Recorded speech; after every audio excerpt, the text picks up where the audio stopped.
Hey everyone, today we're talking about vulnerability and exposure management within Sevco. Now we see all these different source feeds, CrowdStrike, Jamf, Automox, Amazon, Tenable. Those are our raw sources, but they end up being just 13,771 unified devices. Well, now let's look at these specific devices that we're seeing from these different sources. We'll start with the device information. We see that long list of 13,000 plus devices. We can scroll up and down.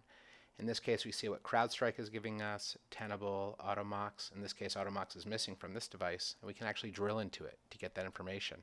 We see what the device is, when is the last time we saw it 11 minutes ago, again, who's feeding this information, and we also see what's missing. Oh, it's missing configuration patch management. It's got some CVEs. It's a critical asset. It's on-prem. It's in Minneapolis. We also see what user or users are associated with it, in this case, Jared. It's got endpoint, it doesn't have config, and it does have directory services. And we also see that it's going to be end of life on October 7th, 2024. Now we can get more device details, again, from the sources feeding us, CrowdStrike, Active Directory, SentinelOne, Tenable. We can actually see all the different sources that come together to produce this information. And there's a lot of detailed data here. This screen's just CrowdStrike. If we click on the other one, we'll see the related information.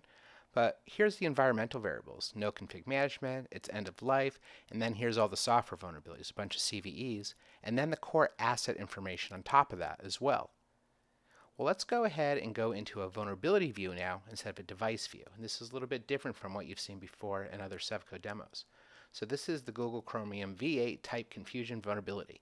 And we see the CVEs as base, the temporal score, probability, percentiles, known exploits, there's 13 of them.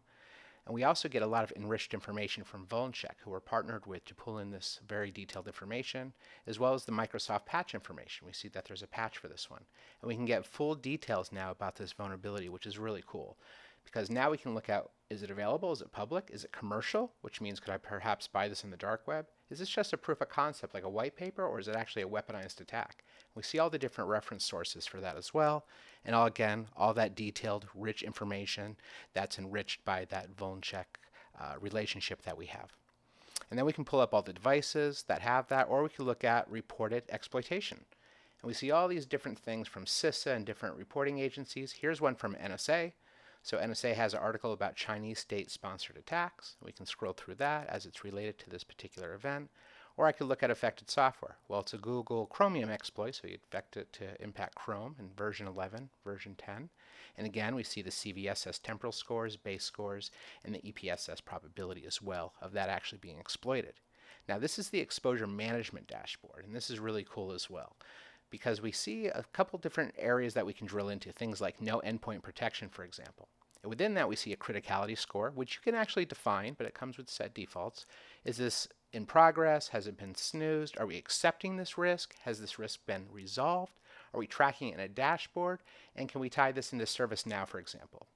We have other related details like observation, impact, and recommendations, as well as other details like, hey, half of our assets have no config or patch management.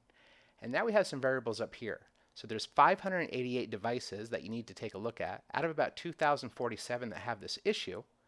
Now 112 devices have been added to this list in the last 30 days, and we've resolved 9 of them. And for those devices we've resolved, it took us about 14 days.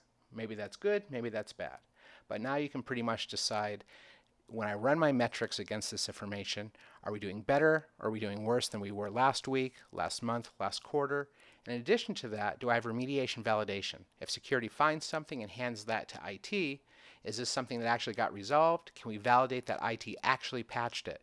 That IT actually installed the patch management solution, or installed the EDR, or updated those devices? That's all tracked for you in real time.